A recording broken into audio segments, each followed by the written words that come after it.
You all will recall that a few weeks ago, I posted a video regarding the irony of Donna Adelson's trial date. And I explained in that video, and if you haven't seen that, go check it out. But I explained why her trial date is so ironic. And the reason why it was so ironic is that it coincides almost perfectly with what religious Jews believe is the day of judgment, where all of mankind stands in judgment in front of God. So I thought that was very interesting, where you have here a atheist Jew who doesn't seem, from the accounts that I've seen and heard, that she doesn't believe in any of this stuff. She's an atheist, and she's going to be standing trial in a courtroom in Tallahassee at the same time where religious Jews believe she's going to be standing judgment in front of God. So I thought that was very ironic. Now, also, let's remember there's Rosh Hashanah, which is what religious Jews believe is the day of judgment. And then 10 days later, there is Yom Kippur, which is the day of atonement. And I explained that the day of judgment is when the religious Jews believe, is the day that God writes down everyone's judgment, how your year is going to be, whether you're going to live through the year, whether you're going to have a good year, a successful year, whether you're going to have difficulty in that year, everything that can possibly happen in the following year. That's what's written down already at the day of judgment. But God does give you 10 days to change that. You can repent, you can refocus, you can change your lifestyle. And if you do, then on the Day of Atonement, God will forgive you, and he will rewrite what your judgment is going to be. And that's when he writes it and seals it, signs it, and then it's done. So it's a very holy time for many religious Jews believe. But officially, Donna Adelson doesn't believe any of this.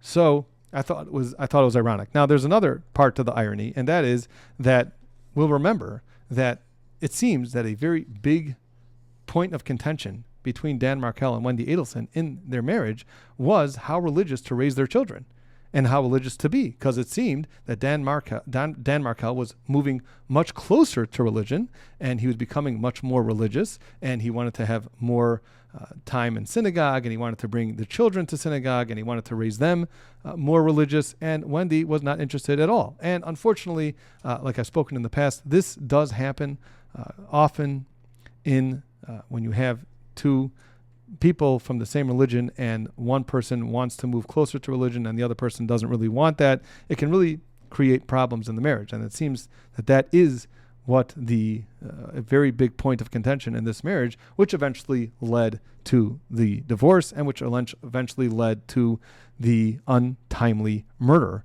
of Dan Markel. And now we have someone who is going to be, Donna Adelson, who is going to be standing trial for that murder because of religion on a day which Dan Markel would have believed she is getting judged in front of God. So all this was just extremely ironic. Now, I don't know if Dan Rashbaum is watching Brother Counsel. If he was intelligent, he probably would be. But he just filed a motion to change the trial date. He doesn't want Donna Adelson standing trial on the same day of the day of judgment in front of God. Now, a lot of what I've seen being reported about this is a little bit actually not true. Some people are reporting this as this is actually Donna Adelson asking the court to move it because she wants to observe these holidays. And from what I've seen, Donna Adelson is not asking to remove the date. It's actually Dan Rashbaum himself. And I just want to give a little understanding to explain how this would work. I personally am a religious Jew, and I very often will have dates that don't work with they coincide with certain holidays that I can't attend or can't work on those days.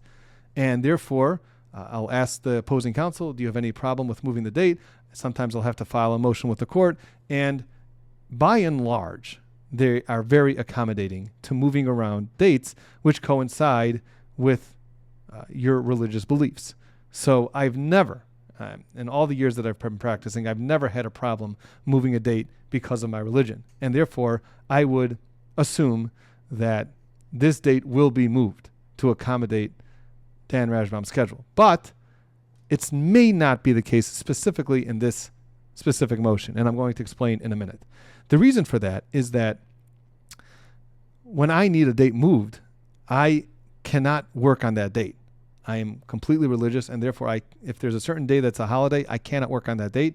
I can't drive my car. I can't show up to a court hearing. I can't do anything. I'm a pumpkin. So that date cannot stand one way or the other. So either the date has to be moved up or it has to be adjourned to a later date.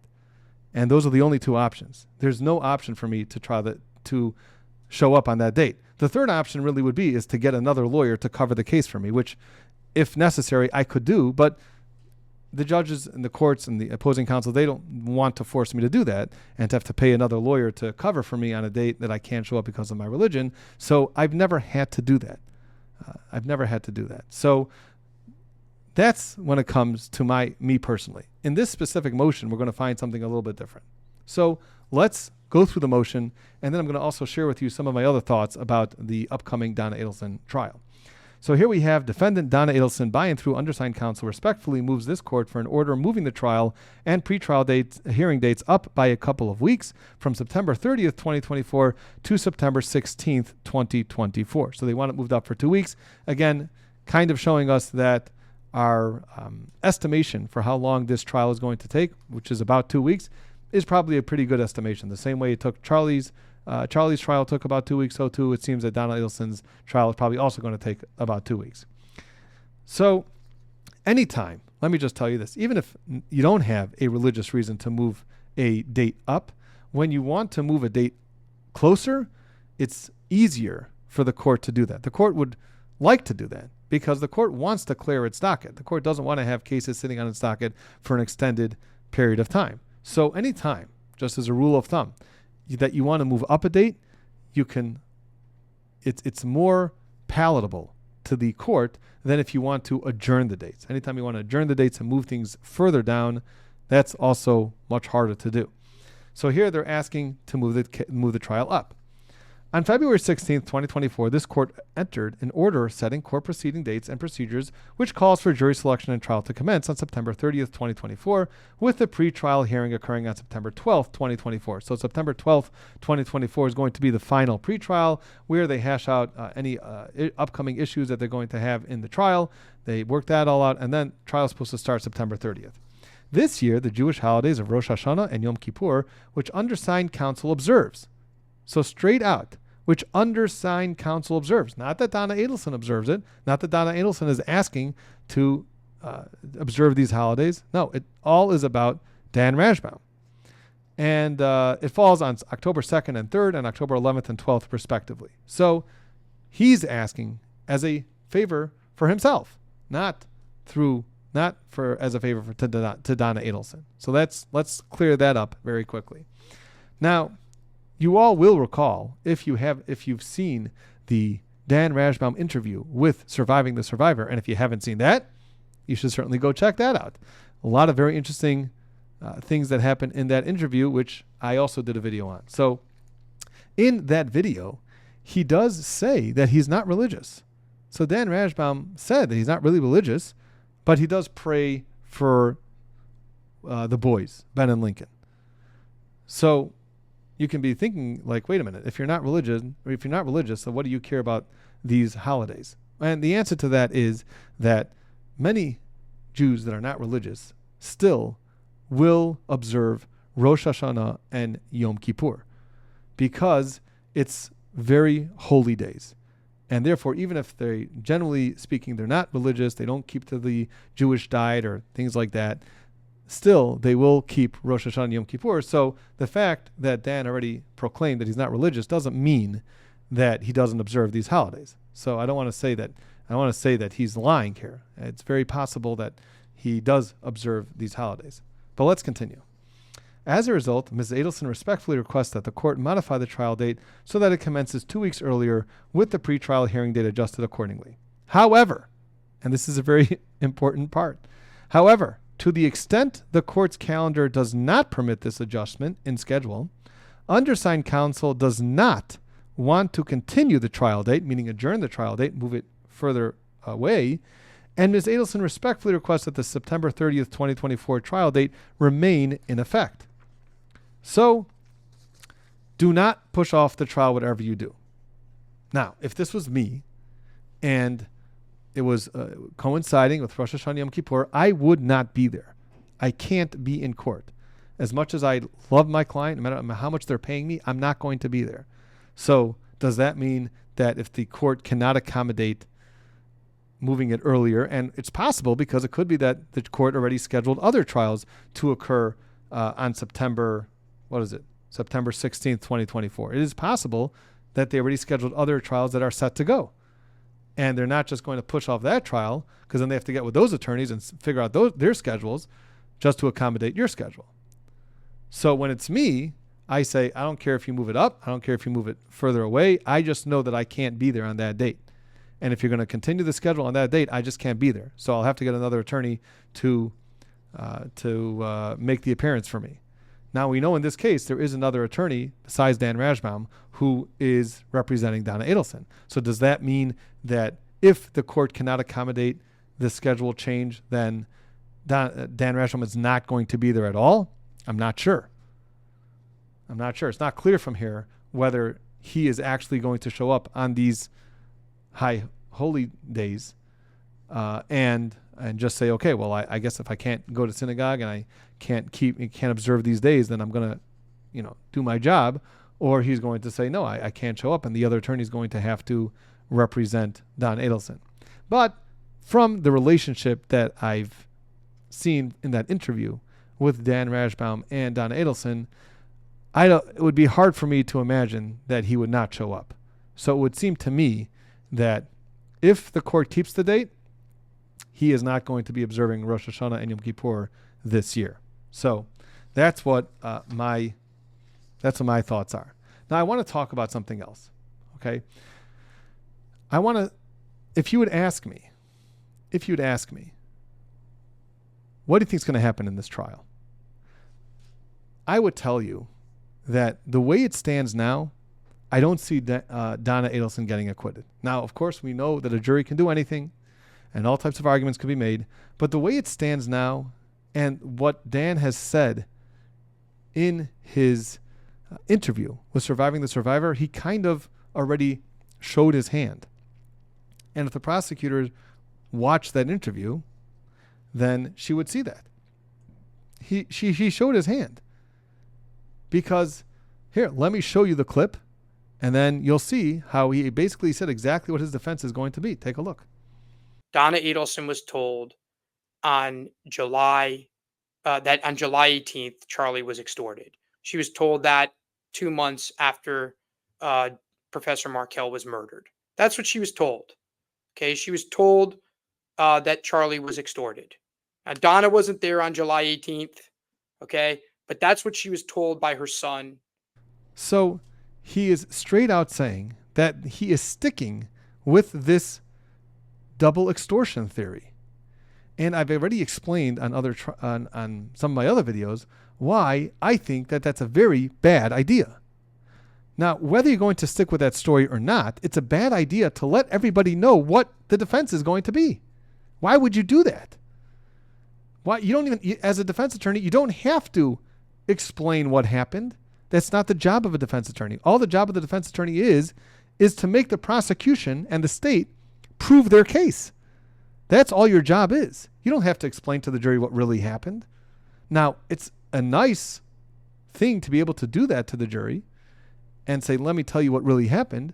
But if you decide to do that, to tell everybody 8 months before what your defense is going to be and what your story is going to be, it's not a great move. I don't think it's a great move at all. And like I said in my other videos, I think that a better approach here would be to just argue against the prosecution's case, not say in opening statements what the real reason that Donna Adelson was giving those money and writing those checks to Katie Magbanwa.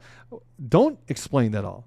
Just explain to the jury the prosecution has to prove their case. And if there's any doubt at all, if there's any possibility of another story that really happened here, then you have to acquit.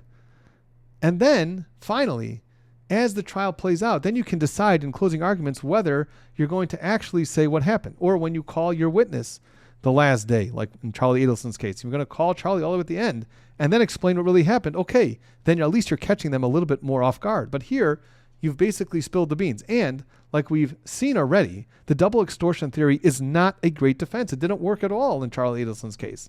And it's a wild theory. So, like I said in my other videos, a much better defense probably would have been, instead of buying into the whole double extortion theory, it would have been that, I don't know, Charlie was asking me for money, so I gave him money. And make up some other reason why he was giving you for money. Why do you have to say that Charlie said that he was extorted and therefore he needs this money from you? Don't give any reason. Just say Charlie Adelson, her son that she loves, her only son. Well, I shouldn't say her only son, but the son that she has a lot of communication with and that she loves very, very deeply, asked her for some money to help him with an issue, with a problem. And then you don't have to get into the whole extortion and the double extortion. If that was really happening, did she really know at the time? That's just a little bit ridiculous. So it would have been a better, I believe, tactic to not buy into this whole double extortion theory. But now he already said that no, Donna was being extorted. That was going on, that she was being extorted, and she knew that Charlie was being extorted. So that means that you have to get the jury to believe that Donna actually believed that her son was being extorted because of the murder of Dan Markel. You don't need any of that if you're the defense. You don't need to come say that whole story. All you have to do as a defense, if you're just viewing it from Donna Adelson's part, this is a woman who was asked by her son to give him money and to write out checks from the Adelson Institute, and she didn't really know. She didn't know why he was asking for the money. All he said was, I'm in a little bit of a trouble. I'm in a little bit of a jam. I can't tell you why. I don't want to tell you why. And okay, people don't love that defense either, but it's better. I think it's better than Donna Adelson knew the whole time about this double extortion ridiculous theory. So I think that if you would ask me today, at what point, not if you ask me today, probably if you ask me after the trial is done also, and Donna's most likely going to be convicted. If you ask me at what point did Donna Adelson lose the trial, I'm going to point to this interview. This interview, when Dan Rashbaum said what the defense is going to be, that's when he lost the case for Donna Adelson. I think it was a very big blunder, very big mistake on his part. And in general, I don't think Dan Rashbaum should be representing Donna. There is an inherent conflict there, and she can love Dan Rashbaum as an attorney all she wants, but when you're looking at this case from a defense's perspective, and you're thinking, how can I best serve Donna Adelson's interest? It would be to completely separate her from Charlie Adelson as much as possible. Separate what she knew. Don't argue about that she really was in on this whole double extortion. That would really be a better defense, which at this point it's going to be very difficult to do. Now, there is still a possibility in which Dan Rashbaum can still save, perhaps, the defense in this case. And again, I don't think that this other defense is such a great defense in the first place. But I think that if you say the word double extortion, you're losing the trial. At least for sure in the initial parts of the trial. You have to see how everything plays out in trial. But if you right away ride that defense, it's not so believable. So there is still a way. And the way would be if during jury selection, and there's discussions who's going to do jury selection in the Donna Adelson case, because last time they had, was it Josh Dubin or something, come in and do the jury selection, which I spoke to you about already. If this was my case, I would not let anybody speaking to that jury other than myself. If I'm going to want to build some sort of relationship with the jury, I want to speak to them during jury selection and not let some other guy fly in, speak to them, and then fly out and the jury never sees them again. It's just doesn't create exactly the relationship that I would want as an attorney.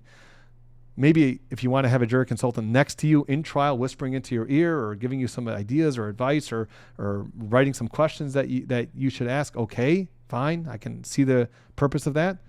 But if you're the attorney trying this case from beginning to end, you should be doing jury selection. You can be creating a lot of relationships. You can be connecting with them in a way that would benefit your client. So during jury selection, what Dan should do in this case, since he already spilled the beans, what he should do is he should ask the jurors straight out, did you see my interview with Surviving the Survivor? If they answer yes, get rid of them. Okay? If they answer no, then you have a chance. And now, if you have a jury that's seated, that didn't see your interview or didn't hear about the possible defenses that you're going to be using during this case, so you can ask them, did you see the interview? And also, did you hear about any of the defenses that might be made in this case? So if the juror didn't hear any of that, then Dan can take back the whole double extortion theory and not even use that as an alibi. And then maybe he would have a chance, a better chance at least, of getting at least one juror and maybe getting a hung jury in this case. So that really should be the approach.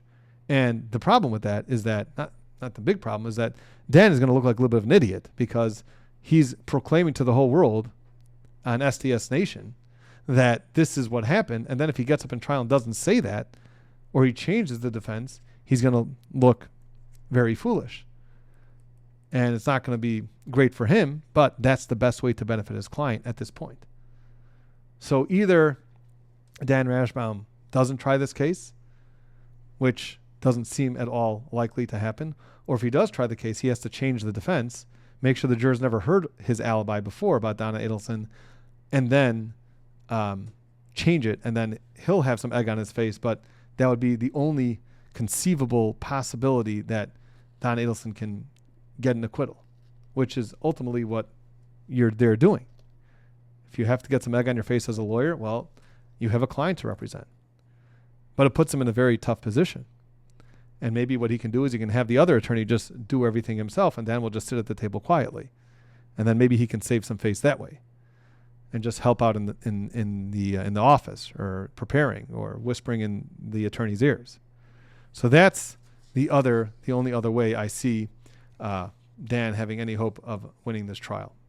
Not that, again, there is a great chance that they're going to win, but better than the double extortion theory. All right. Well, we're not doing a deep dive into the evidence just yet. We have spoken about some of the evidence in other previous videos, and I'm sure as the trial comes out, hopefully it will be moved up so I can cover it completely and fully for you. We'll be able to do much more of a deeper dive into the evidence as it comes out. Well, that's it for now.